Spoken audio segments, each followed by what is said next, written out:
There is a question that I've never understood: why the universe allows life to appear. Logically, a world that only operates according to physical laws doesn't need life at all, nor humans who are emotional, suspicious, and even rebel against the rules. Even if there is no life, the universe can still expand, cool, and come to an end. The process may be quiet, but it won't go wrong, but it allows life to appear. And it is not just simple creatures that appear, but those who can dream, feel pain, fear death, but also ask why they are here. So I began to doubt that life is not a grass that grows casually by the roadside.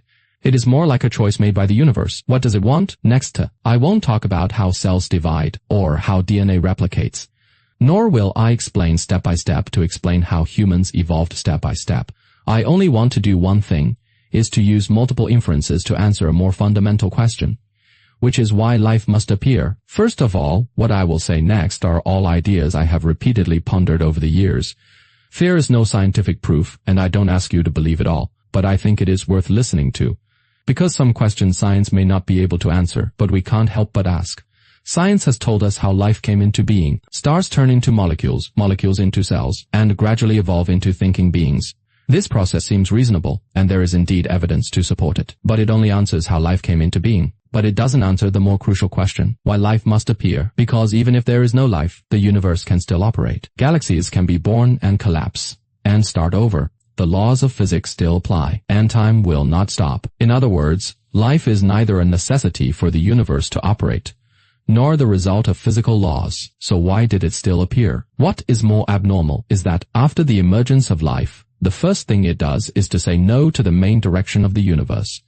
Everything in the universe is moving towards looseness. Heat will dissipate, structures will disintegrate, and information will disappear, from order to chaos. This is entropy increase. But life is not like this. It is gathering, repairing, and desperately maintaining structure. Cells keep themselves together. The brain keeps memories from being lost. Genes guard the next generation, and civilization guards not to be forgotten. It doesn't follow the rules of the universe, but questioning the default answers of the universe. So the problem really starts to sting. Is life just a chemical reaction? Is it on the right path? Or is it a choice made by the universe itself? Is it fighting against something or making up for something? Next, let's start with the first inference. Think about life. Is actually the universe the first resistance to the complete collapse? If it is a resistance, how did it do that? And what is it supported by? We need to figure out what life is doing. We can't just say that life is fighting against injury. That is too broad. We need to zoom in what exactly life is doing every day. You observe any life. The first thing you will find is that they are all trying not to fall apart.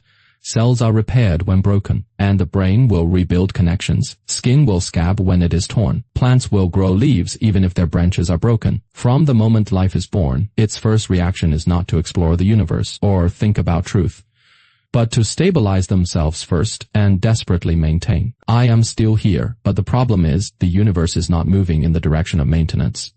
The universe is trending downward, energy is dissipating, and structure is collapsing, and memory is evaporating. From order to but life doesn't. It holds on to energy and doesn't let it run away, and repair the structure to prevent it from collapsing, and holds on to memories to prevent them from disappearing. You can imagine life as a wall that keeps cracking, and life is the hand that keeps sticking tape. The wall is still cracking, but it tries to stop the cracks from getting wider, but maintaining order comes at a cost. Where does energy come from? How much it costs to repair? Why do people feel tired, painful, hungry, and anxious? These feelings are not design flaws, but the system is reminding you that you are fighting against the injury. It costs to heal. Wound healing consumes energy. Memory formation burns sugar. Civilization preserves history, which requires time and resources. Life is always negative. This shows that it is really against the current instead of just muddling through. But just mending and patching is not enough. If life just starts from scratch from generation to generation, it simply couldn't survive over time. So it did the second thing, turn these ways to fight chaos into memories. Turn memory into information cells that can be passed on. Write the ways into DNA people, write experience into language and civilization, and lessons into stone tablets and books. This shows that life is not satisfied with just living today, but also wants to leave the way to survive, to stand more firmly next time. That is to say, life does three things. First, don't disperse. Second, third, remember how to do it and spread the word. It is not just about living, but more like a relay race. The previous runner didn't finish. The next one takes over. Look why humans have children. teaching children to write, make hard drives, and leave stories. Only by the persistence of an individual can't stop the collapse of the universe. Only by spreading how to resist can the resistance not be broken. So the first inference can be realized. Life is not to follow the rules of the universe, but has been competing with the most universal trend of the universe. It first draws a boundary to pull itself out of chaos, and then uses energy to resist the collapse. Finally, he engraves this practice into memory and replication to make this countercurrent continue. But here we have to ask, since it is so difficult to keep yourself, why does life still need to replicate, evolve, become smarter, and build civilization? Is he living or to hold on to something more important? This is the following, which is what the second reasoning needs to answer. If life is just to live, there is no need to reproduce and leave traces. Nor does it need to become more and more complex, live and end. It makes sense to just disappear like smoke, but life doesn't do that. Once it appears, it shows a stubborn tendency. It always wants to push itself forward and continue their existence. Cells divide, animals to reproduce. Humans write, take photos, tell stories, and build civilizations. It shows that the goal of life is never to live once, but to keep living. So what exactly does it want to keep? Is it the body? No, because every body will break down sooner or later. Is it the act of living itself? Not entirely. Because as long as the damage is increasing, no matter how hard you hold on, it will gradually be scattered. What life really needs to keep is a practice, a way to resist disintegration and maintain order. A way that even if I am gone, and others can continue to run, what he wants to preserve is not me, but how to live. To keep order from falling apart so quickly. So, the meaning of replication is not to have more lives, but to ensure that this way of resisting collapse, this practice is actually a script. This script has 3 layers of meaning. The first layer is information recording, where mistakes were made, what works, what will lead to failure. The second layer is the approach, which is what to do when problems arise, what to do first, and then what to do how to combine to survive. The third layer is the meaning. It answers why I do this, who I am, and which side I belong to. Information is material, and methods are manuals. The meaning is what makes life willing to the reason for actively executing this manual. Only when these 3 layers are combined, will it not be cold knowledge, but a kind of a resistance that can span generations. If you look back at human beings, you will find that this pattern has been repeated. Language is to make experience clear. Words are to make memories not only in the brain. Systems are to make practices not depend on individuals, but become a rule that everyone defaults to. Education is to prevent the next generation from falling. Technology is even more ruthless. It takes memory tools and computing power out of the brain and put them in books, machines, and networks, making them external brains that are not easily burned. These things look complicated, but they are all the same thing: to accumulate the ability to resist collapse. Instead of starting from scratch every generation, replication is not copying. Copying will soon lead to distortion, information will be changed, and practices will be forgotten, and meaning will be lost. So life must learn 2 things. One is to prevent mistakes, and the other is to allow flexibility. Genes are written twice. One tradition will be repeated by many people, and a story will be told over and over again. This seems wasteful, but it is actually to prevent an accident. The entire script will be deleted.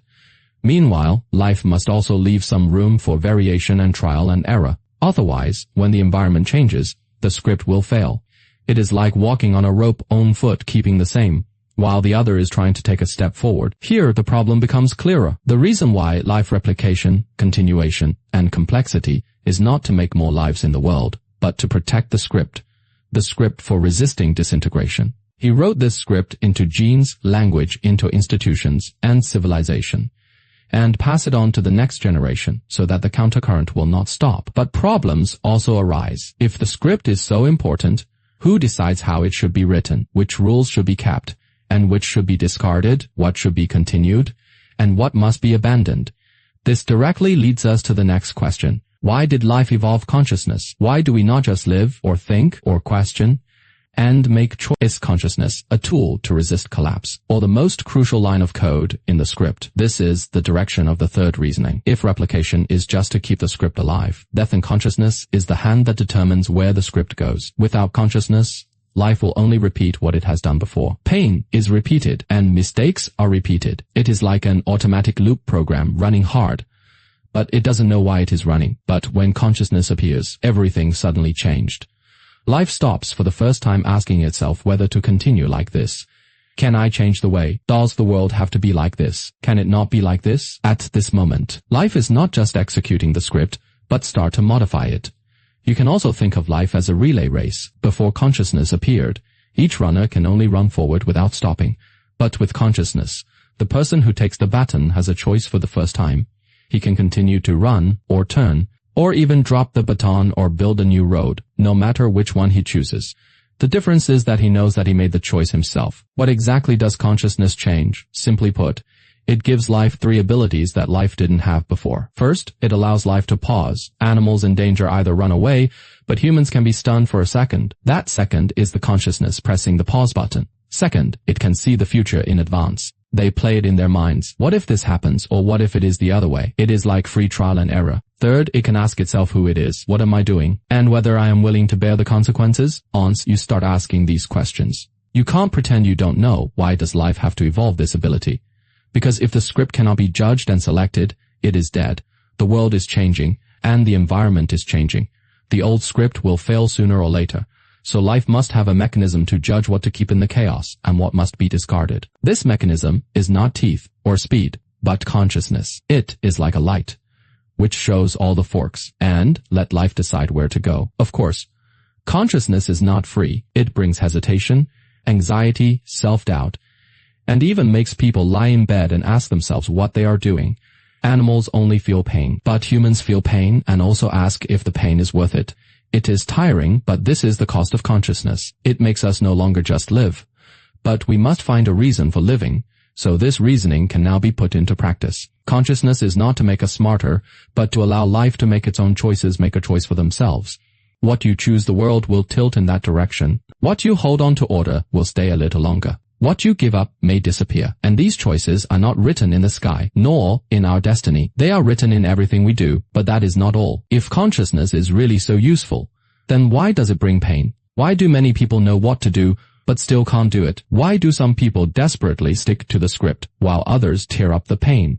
Is it a punishment of the system, or a reminder? This is what the fourth reasoning is about. To understand what pain is, we need to first look at its role in the life system. Role in the system. First, pain is not a punishment, but more like a bill reminding us that maintaining order comes at a cost. If you want to keep your body, you need to consume energy. If you want to heal wounds, you have to endure pain and bleed. If you want to stick to a principle, you must risk losing opportunities. Without these feelings, we won't stop to think or realize that we are overdrawn. Whether it is tiredness or soreness or anxiety, they are not failures, but are telling you the system is paying. Without these reminders, life will continue to be overdrawn until it completely collapses. The second pain is a boundary, reminding you that the system of life is not infinite. Someone always tells you where is the limit. Physical pain is to stop you from continuing to hurt yourself. Emotional pain is a sign that a relationship has been torn apart. Guilt indicates that your value bottom line has been stepped on. They are not here to make you back down, but to remind you not to hold on in the wrong way. They don't prevent you from moving on, but to remind you to go in another way. The third pain is the switch to upgrade the script. The old way doesn't work anymore. Pain will emerge, forcing you to stop and ask yourself if this method should be changed. A failure makes you suffer a lot. It means the original approach no longer works. A long-term depression may be reminding you that the meaning system you rely on has cracks. Growth doesn't depend on time, but by separating the pain, absorb mistakes, and write new practices into the script. If you can do this, pain will no longer be just a hurt, but a starting point for better actions next time. Of course, more pain is not necessarily better. Too little pain makes people dull, like being anesthetized, and they don't feel anything. Too much pain will make people collapse, like a circuit burning out and can't do anything. So the key is not to avoid pain, but to use it in the right place. The truly useful pain is the kind that can push you to repair, adjust, and start over. The kind that makes you sink, the pain that makes you see no way out, is not awakening, but the abyss. So pain is never a system error, but a necessary signal and a tool to maintain order and update the script. It reminds us that resources are being consumed, telling us not to cross the line, and forces us to change old ways. Because of its existence, life will not blindly replicate the past, but to correct the direction again and again, and move towards a more stable and authentic position. But the problem is not over. Since pain can remind us to repair and change, then why can some people get up from the pain while others can't get up again? Why can some pain turn into strength while some pain only leaves wounds? It means there is a key variable missing here, which is meaning. This is the fifth inference we will discuss next. What we need to answer: where does meaning come from? Why some pain is worth persevering through. With this sentence, the problem is finally brought to the table. Pain itself it only pushes people to the edge of a cliff, whether to take a step forward or backward. It is not the pain that decides, but meaning does. Meaning is like a light in the dark night. It won't take you out of the darkness, but it can tell you whether the step you take is worth it. So the question is, why some people collapse in pain while others can stand up? It is not that someone suffers less, but who sees the worth. Many people think that meaning is given by others, or defined by society, religion, and morality. But in fact, meaning is often forced out by pain.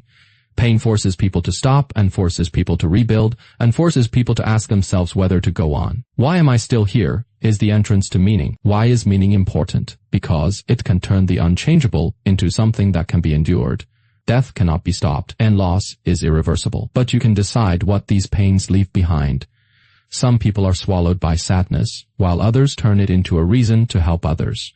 The former is collapse, while the latter is reorganization. Meaning doesn't make the pain disappear, but to tell you where these pains can go. On a deeper level, meaning is actually a counterattack of life against chaos.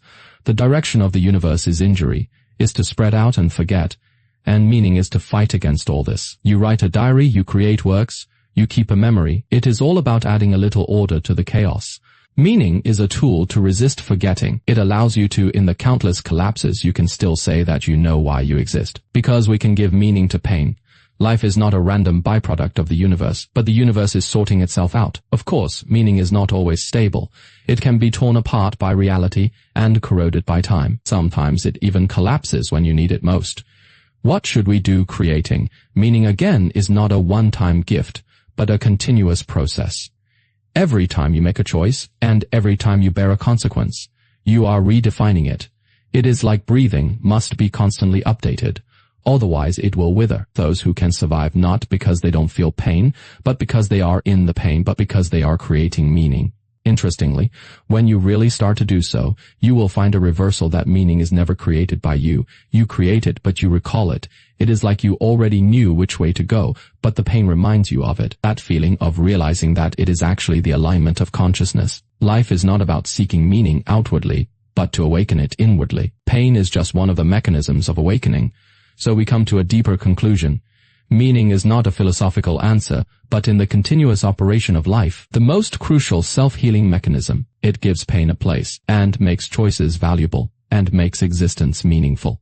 Each of us, when we give meaning to pain, we are actually participating in a larger process to make the universe more orderly, and more clarity and more direction. But this brings up the next question. If meaning is not given, but created, then who the meaning we give? Could the universe be using our hands to re-understand itself? In other words, when we give meaning to life, are we also helping the universe find its own reasons? This is what the sixth reasoning is about. If meaning is not only for people themselves, but also the universe is using us to find answers, then things will be different. Is life finding meaning for itself, or is the universe using life to understand? In other words, when we are thinking about what the universe is the universe also using our thinking to gradually realize its own existence? We used to think of the universe as a stage, and life as the actors.